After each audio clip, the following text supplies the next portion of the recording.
Hexágono Creación Sonora presenta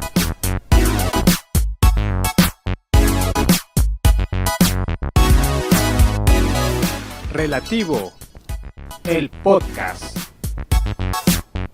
Bienvenidos una vez más al espacio de podcast Relativo. Hoy tenemos una mujer impresionante sobre todo por el contexto histórico también que estamos viviendo, donde viene la primera presidenta en el país, ¿no? Y el tema de tocar, el tema de género, el tema de la mujer es un tema bien importante.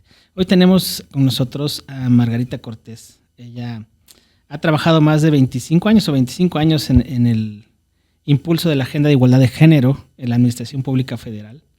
Hoy en día es directora del Sistema Nacional de Igualdad entre Hombres y Mujeres. Y bueno, ha tenido en su currículum varios puestos importantes en relaciones exteriores en la Secretaría de Hacienda. Es también una madre de 2 hijos, es una esposa, es una cuidadora de su madre y de algunos familiares. Y me da mucho gusto tenerla aquí conmigo para que nos hable de este tema tan importante que es la igualdad de género. Muchas gracias por venir, Margarita Cortés. Muchas gracias, Genarito. Un gusto estar contigo hoy. Gracias. Cuéntame, ¿cómo es que 25 años dedicada a este tema de género? ¿Cómo llegaste aquí? ¿Desde dónde sale esa convicción, esa voluntad, ese trabajo que hoy es tan necesario hoy en día, ¿no? Platícame. Pues sí, son 25 años de una convicción de vida. Este es mi carril de vida. No me veo haciendo nada más. Durante mi trayectoria, yo vengo de una familia indígena, mi mamá es orgullosamente zapoteca, es una mujer que vivió violencia, fue una mujer que fue vendida por un cartón de cervezas, y aunque escuchamos esas historias, pensamos que hace 4 generaciones, ¿no? Mi mamá, la que está arriba de mí, y eso me llevó a soñar un presente y un futuro distinto. Mi hermana es la primera que sabe leer del linaje de mi familia, y yo soy la primera que terminó la secundaria. Más allá de lo que me dedique después, eso ya generó una brecha con mis otras mujeres, con mis primas, con mis tías, y me llevó a soñar eso, un futuro distinto para mí, pero también para mi hija. Fíjate que el Fondo Monetario Internacional nos dice que tendremos que pasar 139 años para alcanzar la igualdad plena entre mujeres y hombres. Esa es la estadística más esperanzadora.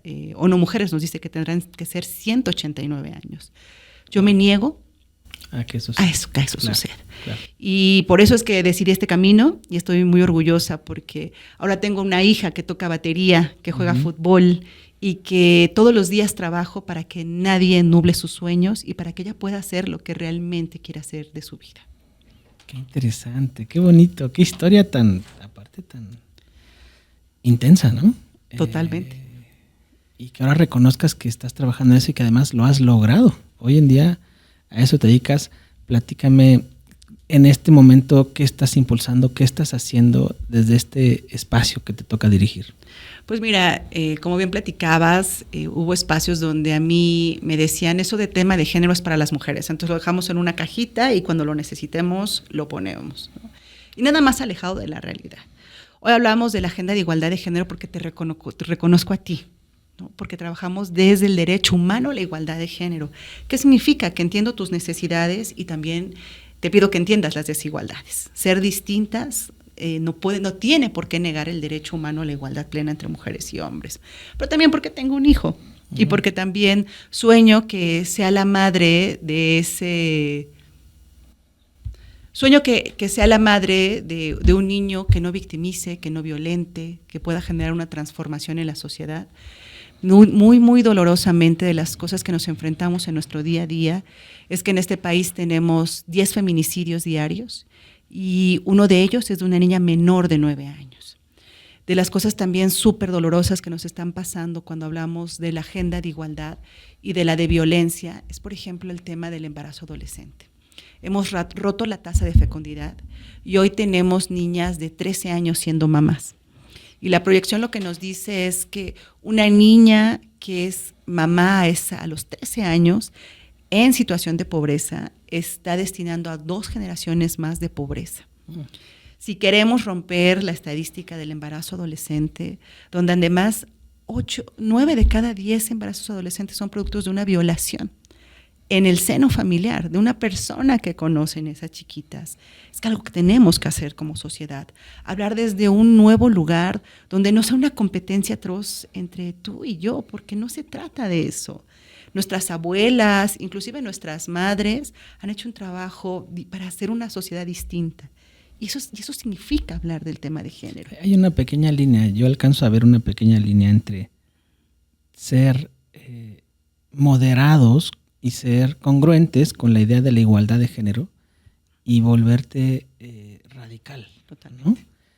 ¿Cuál es esa? ¿Cómo podemos no transgredir esa parte? Porque hemos visto algunas manifestaciones que se han hecho por parte de los colectivos de mujeres que se trasciende, ¿no? Y que se va un poquito más a la violencia, que no genera pues buenos resultados, ¿no? La violencia pues, no genera buenos resultados. Entonces, ¿cuál es la frontera entre ser congruentes con eso y pasarnos de la raya, ¿no?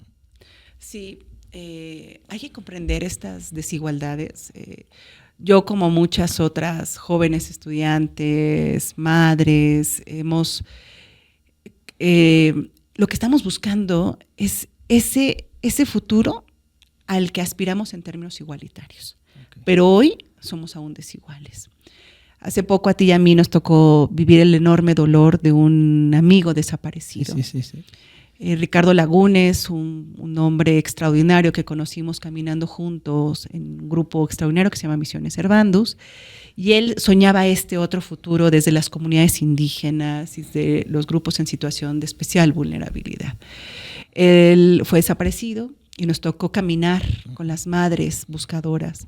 Yo creo que ahí entendemos esa línea. Estamos enojadas, estamos buscando reivindicaciones, pero también tenemos muchos otros espacios y muchos otros diálogos y muchas otras formas de comunicarnos con esos otros dolores. Imaginemos una mamá con una niña que violaron. Lo que va a pedir es justicia. Y el tema de igualdad de género de lo que habla es de la justicia, claro, de la justicia social y de una justicia que sea para ti y para mí. Por ejemplo, algo súper interesante es este nuevo enfoque de las masculinidades. Es un enfoque que se trabajó en México, que creció en la década de los 80. Okay. Se llama el trabajo con hombres agresores. Hoy lo que hemos entendido es que si queremos reducir este tema de la violencia, no solamente tenemos que trabajar con las víctimas, sino con el fenómeno de la violencia y con las y los agresores. ¿Y qué significa trabajar con los agresores? Acercarnos desde estas masculinidades no hegemónicas, unas masculinidades que sean, digamos, un poco más equilibradas en vernos a los ojos y reconocer nuestra diferencia, pero que no nos lleve ni a la violencia ni a la desigualdad. Okay.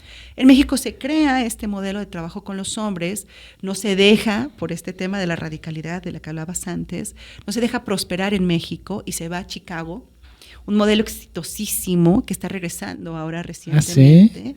Como para darnos esta nueva mirada de trabajar con ustedes y de también entender, por ejemplo, las paternidades ahora activas. Tú eres un padre activo, sí. ¿No? Entonces sería súper bueno que más bien nos contaras cómo ejerces tu paternidad. Sí. Bueno, desde este punto uno se va adaptando, ¿no? Claro. Uno se va adaptando y hay que estar... Bueno, yo por lo pronto me gusta estar presente, claro, ¿no? Presente de los niños. No soy esa historia, ¿no? De los divorcios que el papá se va y genera otra familia y deja de ver a los hijos. En mi caso no, en mi caso me gusta ser papá. Me gusta estar con ellos y me gusta estar presente en la escuela y me gusta estar, porque a mí en lo personal me gusta, ¿no? Afortunadamente pues tuve una madre que me inculcó, ¿no? Muchas cosas sobre el amor, sobre los hijos. Entonces desde mi punto de vista pues afortunadamente no he pasado por procesos complejos, ¿no? Pero bueno, es importante este tema de género, es importante que nos aclares o me aclares un poquito, ¿el género abarca hombres y mujeres o solo abarca mujeres? Tú de lo que estás hablando es de la igualdad en tu caso. Uh-huh. Entonces, no, digamos, hoy no estamos hablando de la igualdad de género como un tema exclusivo para las mujeres o una agenda rosa o una agenda que se queda en una caja, sino cuando tú ejerces tu paternidad con tus hijos y eres un padre activo y presente, eso es hablar de igualdad. Okay. Porque lo que nos reconoce la Constitución es la igualdad entre mujeres y hombres. Y hoy estamos jalando ese hilo que durante mucho tiempo se quedó. Te quiero compartir una historia que me pasó en alguna institución. Estábamos nosotras siendo muy progresivas y entonces antes de que se pusiera el tema de la licencia por paternidad, nosotras logramos hacer una acción afirmativa no solamente para la paternidad por nacimiento, sino por adopción. Y ningún hombre de la institución la tomaba. Hablando con el líder sindical, me dijo, ay, te voy a explicar por qué. Me llevó a un baño que estaba cerca de la oficina sindical y el único cartel que había cerca de ahí, que era un cartel que habíamos hecho como área de género, decía Juan Mandilón. El único hombre que se atrevió a preguntar sobre la licencia. Entonces, creo que eso nos lleva a entender los estereotipos, los roles, de pensar que solo te toca a ti el tema de los cuidados y estas frases que son tan lastimosas para quienes ejercemos cuidados de yo te ayudo. No se trata de ayudarnos, se trata de corresponsabilidad para un presente, insisto, más justo y más igualitario, donde mi cansancio, pero también mis fuerzas y mi energía, pues nos lleve a vincularnos desde nuevas maneras y también, por supuesto, desde nuevas lógicas, reconociéndote a ti, reconociendo tu diferencia como hombre, pero reconociendo también a la diversidad sexual, reconociendo, por ejemplo, yo doy clases ahora en la UNAM y lo que te piden es que cuando tú llegas a clase le preguntes a tu alumnado cómo quieres ser nombrado, ¿no? Para que haya este reconocimiento de la diferencia, la diversidad y bueno, a esta nueva colectividad desde la cual que estamos conviviendo. Yo creo que en ese tema de género, desde donde lo abordas tú, que es en muchas oficinas de gobierno, ¿no? Veo que a lo mejor, haciendo una comparativa de lo que a mí me tocó vivirnos en los años 90, o me tocó ver porque mi mamá fue empleada de una dependencia de gobierno, del DIF. ¿Tú crees que hoy en día hemos avanzado algo? ¿Hemos avanzado? ¿Se ve un cambio? Sí hemos avanzado. Digamos, me gusta esperanzarme y pensar que no tenemos que pasar 139 años para alcanzar la igualdad plena. Pero aún tenemos muchos retos por venir y desafíos importantes. El tema del hostigamiento y el acoso sexual, por ejemplo, es una herida muy abierta. A nosotros nos educaron, por lo menos a mí, en mi generación, con estas frases fatídicas de calladita te ves más bonita o de lo que pasa en casa se queda. O si quieres que se rían, cuenta tus penas, María, ¿no? Entonces, ¿a qué me estoy refiriendo? Como a este hecho de no reconocer la violencia, no reconocer la desigualdad y quedártela y enclaustrarla y negarla, ¿no? Por eso a mí me encanta cuando salimos a las calles y marchamos y decimos dos frases que son sustantivas para entender el tema de igualdad de género es yo sí te creo y no estás sola. Y no se trata solamente que nos creamos entre nosotras, porque nos estaríamos hablando al ombligo. Se trata de que nos creamos entre todos y que hagamos movimientos más solidarios, más compartidos, más conjuntos. Hoy el nuevo enfoque de la igualdad de género es mirar desde la interseccionalidad. No solamente desde mi yo como ser una mujer que ha tenido la posibilidad de estudiar y que ha tenido la oportunidad de ejercer su pasión, sino se trata de verme a mí como una mujer desde su origen, desde sus necesidades, de sus particularidades y desde a dónde quiero llegar, ¿no?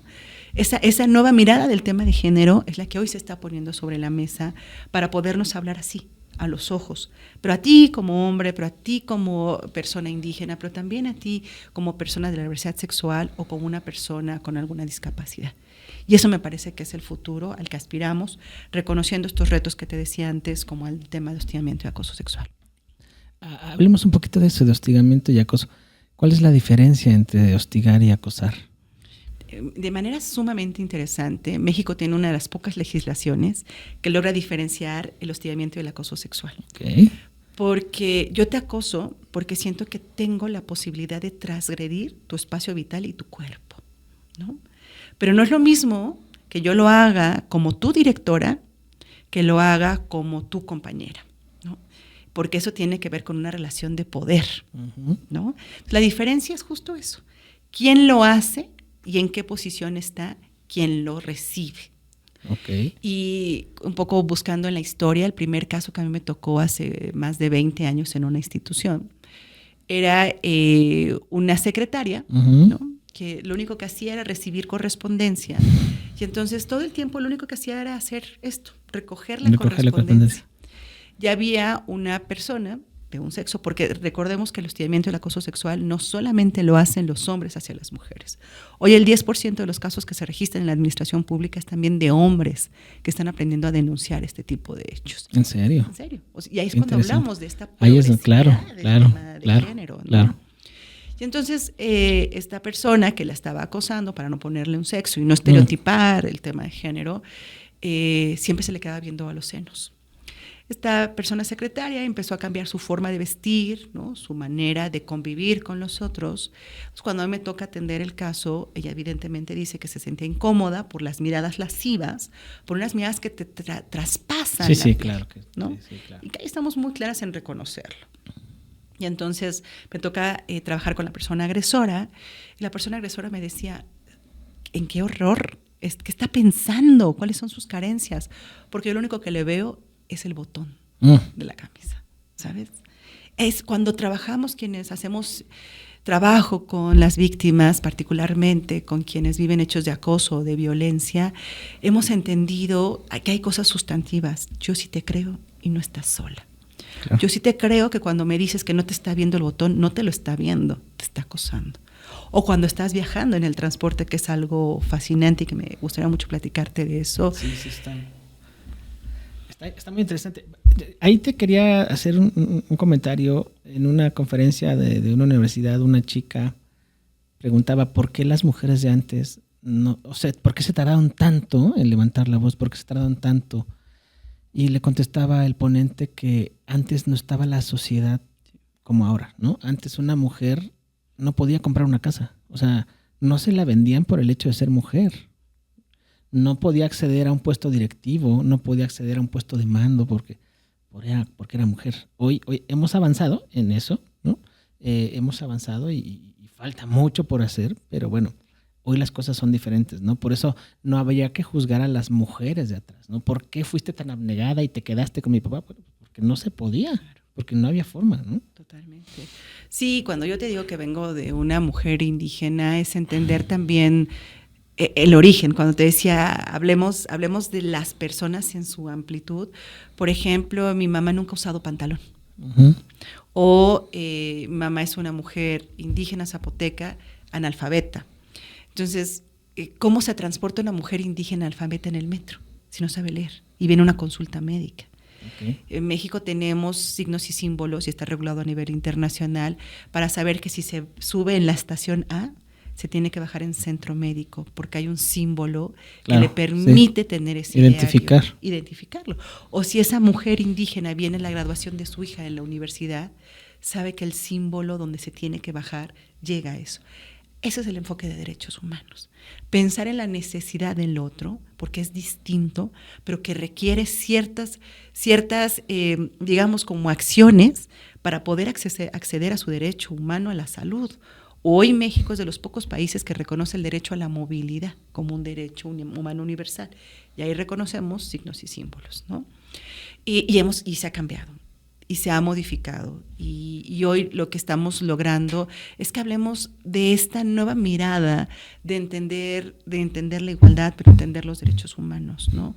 Hemos logrado denunciar los casos de acoso porque hoy existen instituciones o existen mecanismos o existen protocolos que te permiten decir que eso que te está pasando no está bien. No es correcto. Claro. Yo te hablaba de mi hija Ana Paula, de 13 años, y ella, que siempre me escucha hablar de hostigamiento y acoso, que son las cosas a las que más me dedico, siempre me dice, no es no. Uh-huh. ¿Sabes? Que esta generación pueda entender que el no es no. Es un avance progresivo, porque a mí me enseñaron otras cosas distintas. Esta lacerante frase de calladita te ves más bonita, te pasó porque tú ibas vestida así, o porque hiciste ciertas cosas que permitieron pensar al otro que estabas dando un mensaje distinto. No se trata de eso, ¿no? No es no. Lo que no te gusta, no tienes por qué permitirlo. Claro. Eso es a lo que aspiramos. Y hablando de los puestos de toma de decisión, por ejemplo, hoy tenemos esta palabra de paridad, que es el futuro por venir también, pero en términos de paridad estamos a nivel de Trinidad y Tobago. Tenemos que avanzar mucho para que las mujeres estén presentes con agendas de género. No solamente es que llegue el cuerpo de mujer, porque luego nos volvemos más masculinas que los propios hombres. Se trata de cambiar eso y tener formas de liderazgo más inclusivas, más incluyentes, más de reconocimiento y generar estos espacios que sean compartidos bajo una única métrica que sea el respeto. Qué interesante, qué interesante. Retomando el tema del transporte. Sí.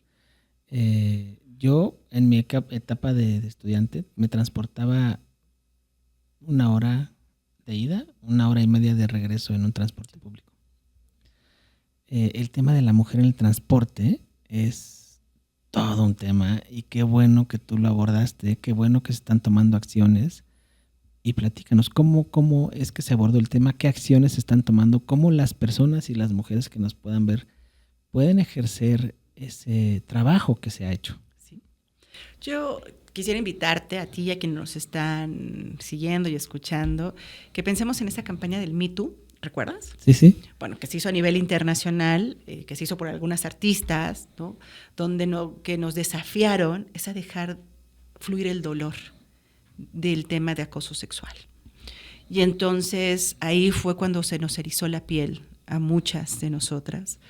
Y viendo la estadística en el caso de México, el primer acoso que hemos vivido ha sido a los 13 años. Insisto, yo tengo una hija de 13 años, me eriza la piel, me escandaliza pensarlo. Claro.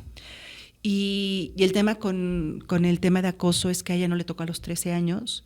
Una vez que íbamos en el metro, porque yo soy una mujer de a pie, que uso el transporte público, soy feminista de a pie, por ecológica también, y íbamos en el metro, llevaba un shortcito ella, yo se lo estaba acomodando, y un tipo se empezó a masturbar enfrente de ella. Por favor. No, qué cosa. Y entonces yo decidí bajar la palanca, y cuando bajé la palanca, la gente me dijo que iba a llegar tarde a su trabajo. Era un sábado.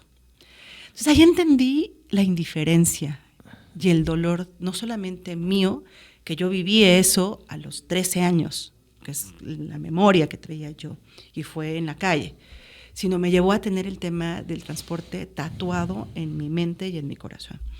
Y entonces, bueno, pues ya cuando tuve la oportunidad, pero siempre se fijó en mí, sobre todo lo que se fijó en mí fue la indiferencia de la colectividad. Sí, ante eso.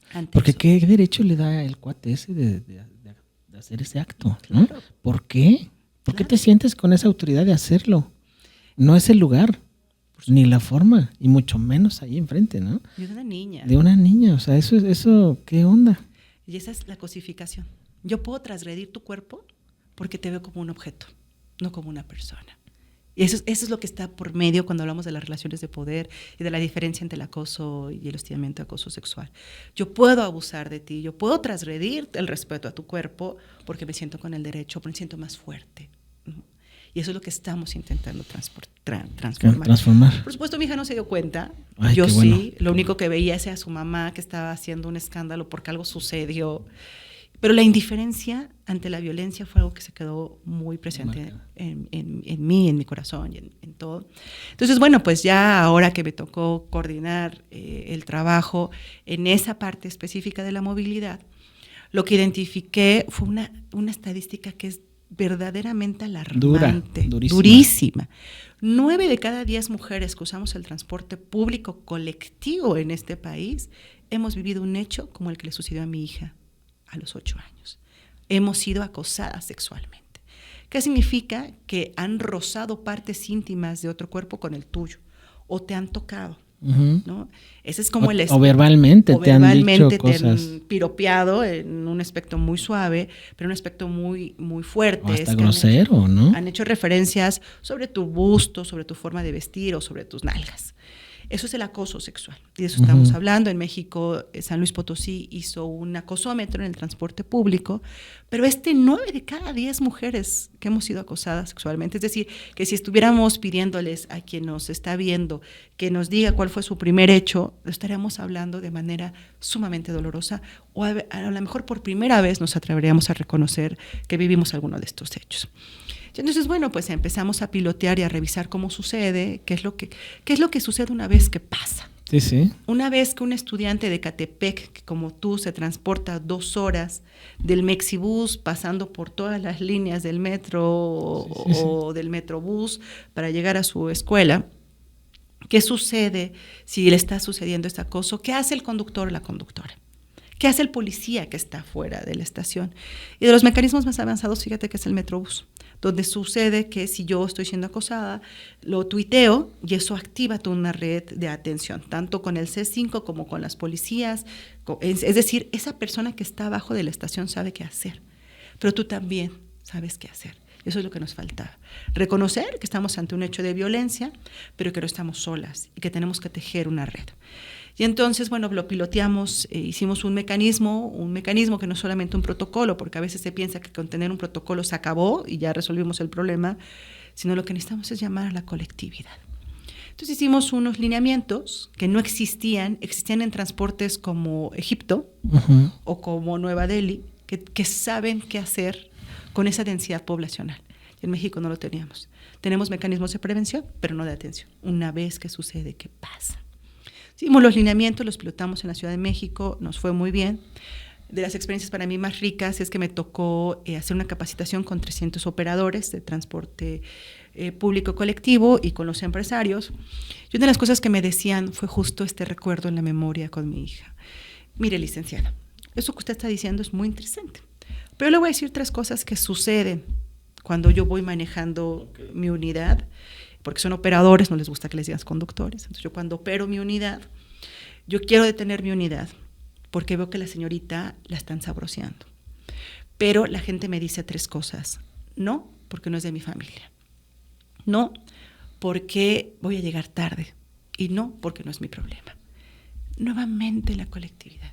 Que hablemos en espacios como estos de lo que sucede en lo público, ya no es en lo privado, no es mi problema, no era el problema de mi hija, era el problema de todas y de todos. Entonces, los lineamientos lo que intentan hacer es, primero, educarte. No es no. No es no, claro. Lo segundo es que sepas qué hacer y que quien sepa qué hacer es el conductor, el operador o la policía. Entonces, esto fue como lo segundo que hicimos. Lo tercero fue tapizar a todos los transportes en 7 estados con campañas de teléfonos donde marcar. Y lo cuarto, con lo que nos quedamos el año pasado, es que ahora vamos a entrar a capacitar a todo el cuerpo policial del país en estos lineamientos de hostigamiento y acoso sexual, para que el policía, primer respondiente, sepa qué hacer. Porque lo que nos empezó a suceder en algunos estados fronterizos es que bajaban al estudiante. Y una estudiante a las 10 de la noche, en un paradero, claro, en un derrotero, donde no hay luz, la victimizas. Claro. Y entonces lo que necesitamos es tener este andamiaje colectivo. Nos toca como policías, nos toca como operadores y nos toca como sociedad.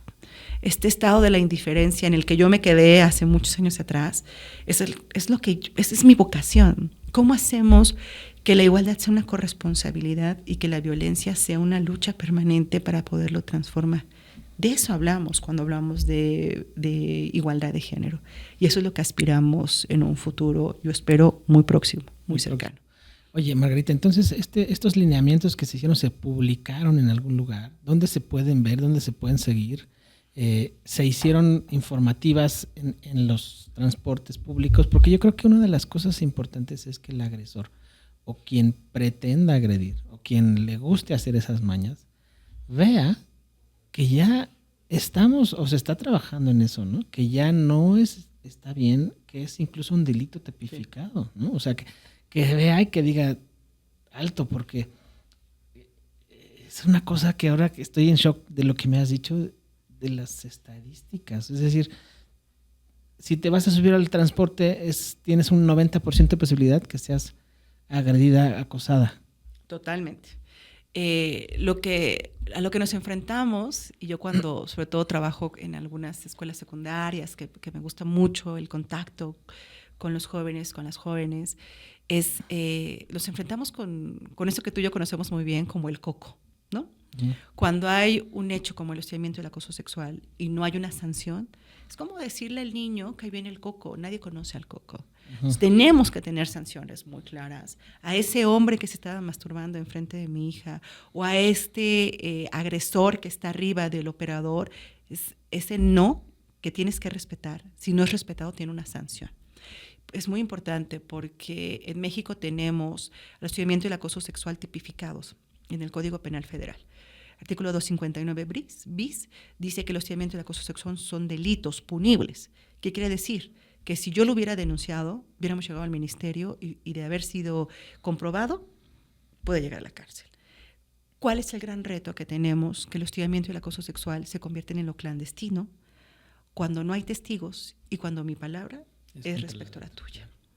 Y esos 3 elementos son los que hoy, sobre todo con las estudiantes universitarias, son los que estamos educando.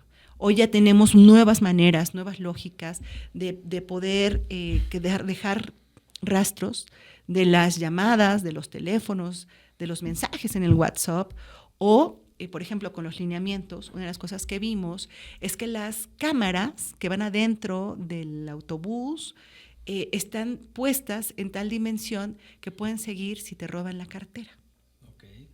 Pero no si te meten la mano. Son de las cosas donde se habla de la transformación en los temas de género. Por eso la igualdad de género no es un tema que me corresponda solamente a mí. A ese operador o a ese dueño de esa concesionaria, de esa ruta, le toca dimensionarlo. No le va a costar nada más que bajar un poco el diámetro de la pantalla. Y eso es una acción que tiene que ver con perspectiva de género.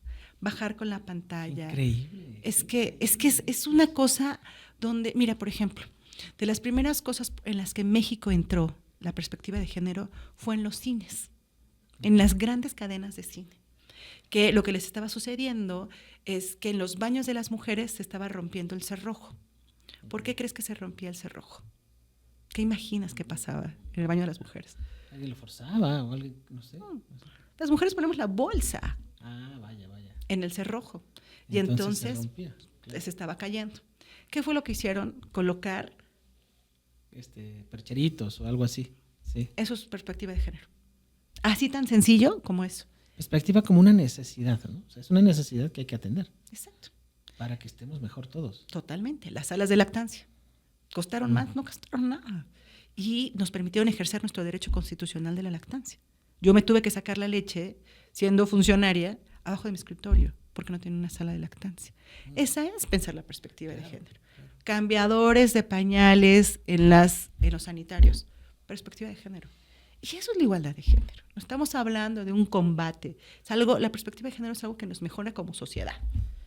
Para los dos, para ti y para mí, para ambos, ¿no? Pero esa perspectiva de género aplica en todo, no solo en el gobierno federal, sino en las empresas, en las escuelas, en todos lados, ¿no? Y al final es la perspectiva de los derechos humanos. Por ejemplo, una rampa.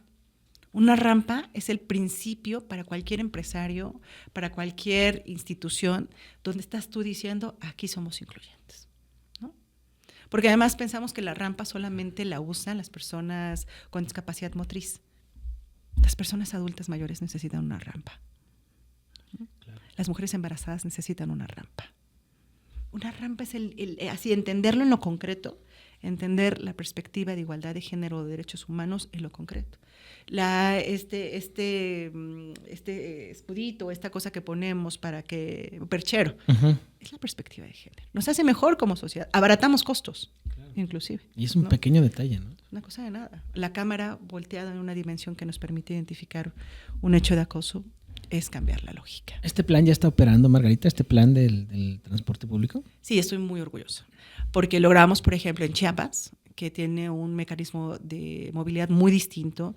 El tema de la movilidad es complicado porque no es lo mismo cómo se mueven en estados fronterizos como Tijuana, con estos grandes camiones que han sido heredados, que cómo se mueven en Chiapas, ¿no? Okay. Que son más chiquitos, sí. Espacios pequeños. Pero en Chiapas lo que se logró es que se pusieran en su diario oficial, su símil, y entonces toda unidad tiene que estar rotulada con la información donde pueden dirigirse a hacer denuncias, ¿Sí? Recordando que en todos los estados hay institutos de las mujeres o secretarías de las mujeres y hay mecanismos para atención oportuna.